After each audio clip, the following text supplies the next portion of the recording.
Hello বন্ধুরা। আচ্ছা, আমরা কি কি শেখাই?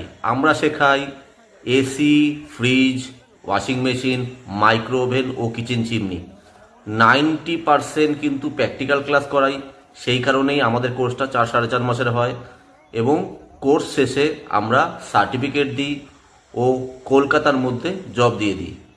AC, fridge, washing machine, micro oven, kitchen chimney এই 5টা জিনিস শেখাই মাত্র 9,000 টাকায়। ভর্তির সময় 3,000 টাকা দেবে, তারপর 2,000 2,000 2,000 করে নেক্সট 3 মাস অবধি দেবে।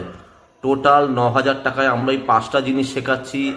হাতে ধরিয়ে কাজ শেখাই, প্র্যাকটিক্যাল ক্লাসটা বেশি করাই, 90% প্র্যাকটিক্যাল ক্লাস করাই এবং কোর্স শেষে যখন কমপ্লিট হয়ে যায় তখন সার্টিফিকেট দিই ও সার্ভিস সেন্টারগুলোতে জব দিয়ে দিই। কিন্তু এই সার্ভিস সেন্টারগুলো কলকাতা রিলেটেড বেশি হয়, দূরে আমাদের সেই সোর্সটা থাকে